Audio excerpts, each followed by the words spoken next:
छोड़िए पाकिस्तान को, छोड़ दीजिए चाइना को।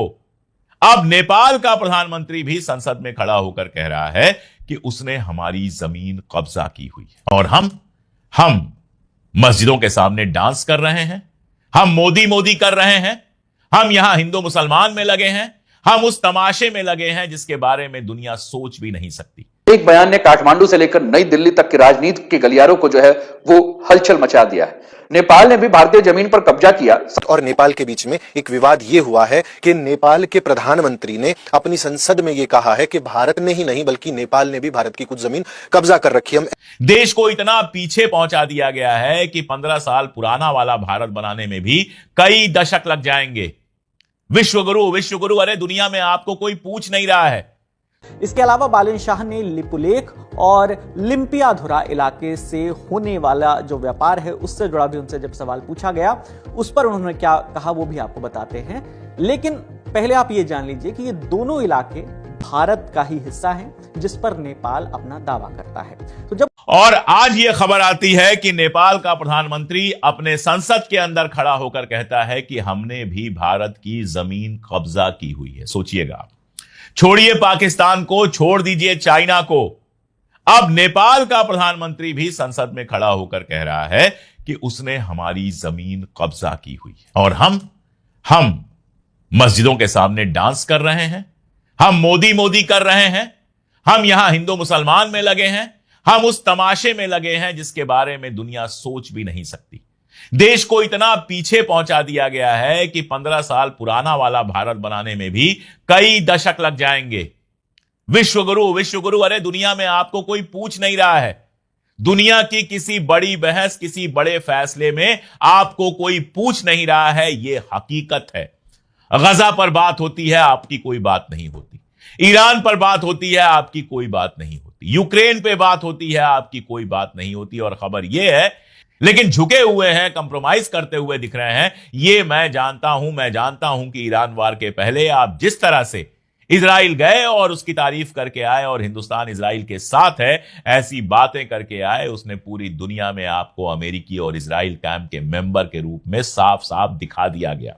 जो बात छुप के कही जा रही थी वो बात अब खुल के कही जाने लगी कि आप अमेरिका और इजराइल के ग्रुप के मेंबर हैं और आपका जो इजरायली प्रधानमंत्री दोस्त है नेतन्याहू, वो रोज जले पर नमक छिड़कता है जब कहता है कि सारी दुनिया तो मुझे नहीं मानती, लेकिन भारत में मैं बहुत पॉपुलर हूं। तो भारत और नेपाल के बीच में एक विवाद यह हुआ है कि नेपाल के प्रधानमंत्री ने अपनी संसद में यह कहा है कि भारत ने ही नहीं बल्कि नेपाल ने भी भारत की कुछ जमीन कब्जा कर रखी है। हम एग्जैक्टली उन लोकेशंस की बात करेंगे जहां पर नेपाल ने इंक्रोचमेंट कर रखी है। कहीं पर 1400 एकड़ है, कहीं पर 12 एकड़ है, कहीं पर 700 एकड़, इस तरीके की जमीनें नेपाल ने भारत के एरियाज में कब्जा कर रखी हैं और इसकी रिपोर्ट गृह मंत्रालय को समय समय पर दी जाती रही। उस जो जगहें एग्जैक्टली कब्जा की गई हैं उनकी तो बात करेंगे ही, लेकिन नेपाल के हमेशा जब हम बात करते हैं तो उसकी गोइंग फॉरवर्ड पॉलिसीज की बात करते हैं। हमने बताया था कि कैसे वहां पर जेनजी रेवोल्यूशन हुआ, उसके बाद से एक 100 पॉइंट का ब्लूप्रिंट बनाया गया, उसके बाद भ्रष्टाचार के आरोप कुछ मंत्रियों के ऊपर लगे, उन्हें हटाया गया, बालन शाह जवाब नहीं दे पाए, भारत के साथ तनातनी हुई और अब वो एक ऐसे जंक्चर पर आकर के खड़े हो गए हैं जहां वो डिसाइड करना चाहते हैं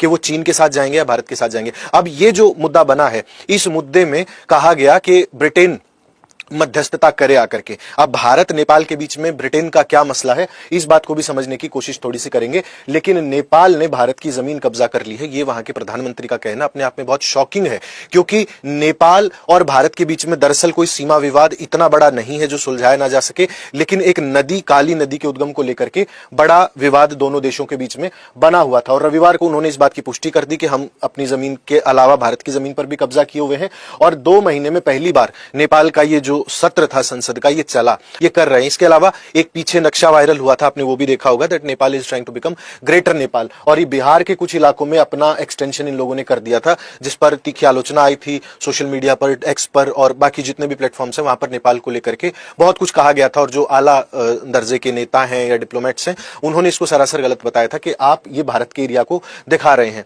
भारत पूरे नेपाल को भी ग्रेटर नेपाल कह सकता है, भारत अपने अंदर शामिल कर सकता है, लेकिन हम ऐसा नहीं करते। हम जिन टेरिटरीज को अपना बताते हैं वो हिस्टोरिकली हमारी रही है, विद डॉक्यूमेंट्री प्रूफ वो हमारी है, जबकि नेपाल के पास ऐसा कुछ भी नहीं है जो बिहार के कुछ इलाकों को उनका दिखा दे, जिसको वो ग्रेटर नेपाल कहा करते हैं। अब नेपाल भारत के किन हिस्सों पर दावा करता है, इस बात को समझ लेना जरूरी है। यहां पर अगर आप देखेंगे तो ये नेपाल है, और नेपाल की अगर पश्चिमी सीमा की आप बात करें, उत्तर पश्चिमी सीमा की बात करें, तो यहां ये सीमा लगती है।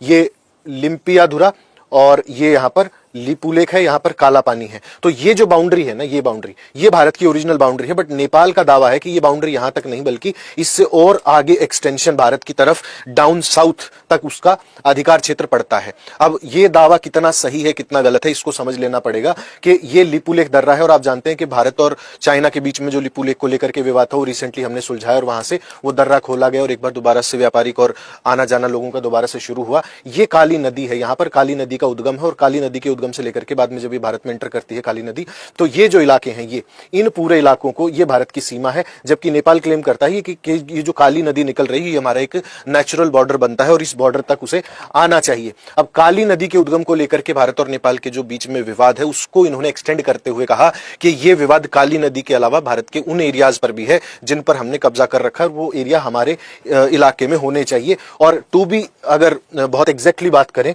तो ये वाला जो हिस्सा है यहां पर ये पूरा विवाद है भारत की सीमा से लगता हुआ।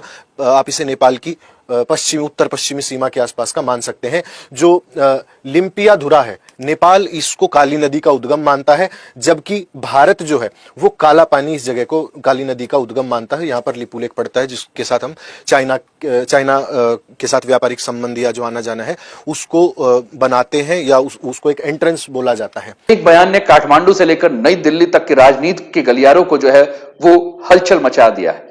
नेपाल ने भी भारतीय जमीन पर कब्जा किया, संसद में बालेन शाह का पहला भाषण, नेपाल की नई रणनीति, भारत को खुली चुनौती। 3 समाचार पत्र हैं, Indian express, wire, the Hindu, और तीनों ने इस समाचार पत्र को जो है वो अपने अपने हिसाब से जो है वो कवर किया है। तो चलिए आगे बढ़ते हैं। संसद में इस समय आपको देखने को मिल रहे हैं बालेन शाह, और इन्होंने क्या कहा, कैसे कहा, इन सारी चीजों पर बात करते हैं। साथ ही इस पूरे विवाद को समझने के लिए सबसे पहले हमें नेपाल की राजनीति में हुए हालिया बदलाव को समझना होगा। मार्च 2026 में चुनाव हुआ नेपाल में, और नेपाल के प्रधानमंत्री बने बालेन शाह, जिनको जिम्मेदारी दी गई नेपाल की। हालांकि बालेन शाह पहले से अपनी एक अलग सोच, प्रशासनिक शैली और राष्ट्रवादी छवि के लिए जाने जाते हैं, लेकिन प्रधानमंत्री बनने के बाद उनकी विदेश नीति में सबसे ज्यादा ध्यान आकर्षित किया गया। इस वीडियो में हम समझेंगे कि आखिर लिपुलेख, काला पानी और लिम्पियाधुरा विवाद की शुरुआत कैसे हुई और यह आज तक क्यों बना हुआ है। सबसे पहले तो हम ये जानेंगे कि संसद में कहा क्या उन्होंने।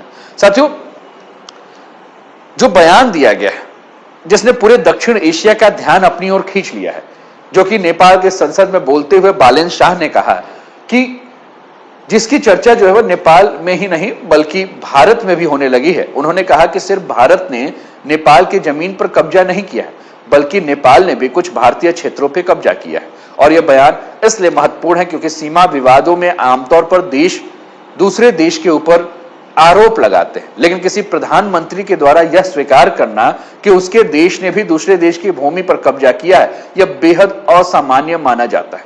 लेकिन बालेन शाह का मकसद केवल आरोप प्रत्यारोप नहीं था। उन्होंने सुझाव दिया कि इस पूरे मुद्दे को राजनीतिक नारों के बजाय तथ्यों और ऐतिहासिक दस्तावेजों के आधार पर जो है वो देखा जाना चाहिए।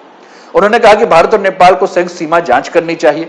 दोनों देशों के इतिहासकारों, भूगोल विशेषज्ञों और सर्वे अधिकारियों की एक संयुक्त टीम बनानी चाहिए।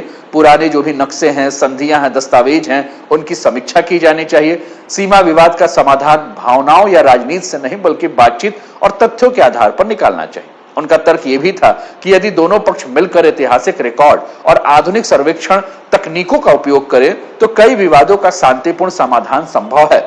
अब नेपाल के भीतर यह विवाद क्यों हुआ, उसके पहले आपके स्क्रीन पर यह बृहद नेपाल यानी कि ग्रेटर नेपाल का मैप है। जब बालेन शाह काठमांडू के मेयर थे तो उन्होंने ग्रेटर नेपाल का नक्शा अपने ऑफिस में लगाया था, और इसमें अगर आप देखेंगे तो आपको ये उत्तराखंड से लेकर ये हिमाचल प्रदेश का क्षेत्र और इधर आपको सिक्किम तक का क्षेत्र आपको देखने को मिलेगा। हिमाचल प्रदेश में कांगड़ा से लेकर पश्चिम बंगाल में पूर्वी तिस्ता का एरिया, सिक्किम का एरिया, ग्रेटर नेपाल का जो है वो हिस्सा दिखाया गया। हालांकि कुछ लोगों ने इसे व्यवहारिक और साहसिक बयान तो बताया है कि ठीक है बालेन शाह ने जो दिया है, लेकिन नेपाल के भीतर इसी के ऊपर तीखी बहस शुरू भी हो गई है। कई पूर्व राजनयिकों ने, सीमा मामलों के जानकारों और राजनीतिक विश्लेषकों ने सवाल उठाया कि यदि नेपाल ने वास्तव में किसी भारतीय क्षेत्र पर कब्जा किया है तो वह क्षेत्र कौन। इसके अलावा बालेन शाह ने लिपुलेख और लिम्पियाधुरा इलाके से होने वाला जो व्यापार है उससे जुड़ा भी उनसे जब सवाल पूछा गया, उस पर उन्होंने क्या कहा वो भी आपको बताते हैं। लेकिन पहले आप ये जान लीजिए कि ये दोनों इलाके भारत का ही हिस्सा हैं, जिस पर नेपाल अपना दावा करता है। तो जब उससे जुड़ा सवाल पूछा गया तो इसके जवाब में बालिन शाह ने कहा कि लिपुलेख और लिम्पियाधुरा और साथ ही साथ काला पानी, ये इनके विवादों का समाधान कूटनीतिक बातचीत से किया जाएगा। आगे कहा कि नेपाल पहले ही इस मामले में भारत को एक डिप्लोमेटिक नोट भेज चुका है और भारत की ओर से इसका जवाब भी मिल गया है। बताया गया कि भारत से मिले जवाब में यह कहा गया है कि दोनों सरकारें मिलकर अपनी अपनी टीम्स बनाएंगी। इन टीमों में इतिहासकार, जमीन का सर्वे करने वाले एक्सपर्ट और उस इलाके की पूरी जानकारी रखने वाले एक्सपर्ट शामिल होंगे। इसके बाद दोनों पक्ष आमने सामने बैठकर बातचीत के जरिए इस विवाद का हल निकालेंगे। बालिन शाह ने आगे इस पूरे विवाद में ब्रिटेन को भी घसीट लिया। कहा कि लिपुलेख विवाद ब्रिटिश भारत के समय से जुड़ा हुआ है, इसलिए नेपाल ने इस मामले पर भारत और चीन के अलावा ब्रिटेन से भी बातचीत की है। जैसा कि दोस्तों आपने देख लिया वीडियो के अंदर किस तरह मोदी को जलील किया गया है भारतीय मीडिया ने। अगर मजीद इस तरह की रिएक्शन वीडियो देखनी है तो उसके लिए हमारे चैनल क्रिकेट4 को सब्सक्राइब कर लें। अगर वीडियो पसंद आई होगी तो वीडियो को लाइक और दोस्तों के साथ शेयर ज़रूर कर लें। इंशाल्लाह मिलते हैं किसी और वीडियो में, तब तक के लिए अल्लाह नेगबान।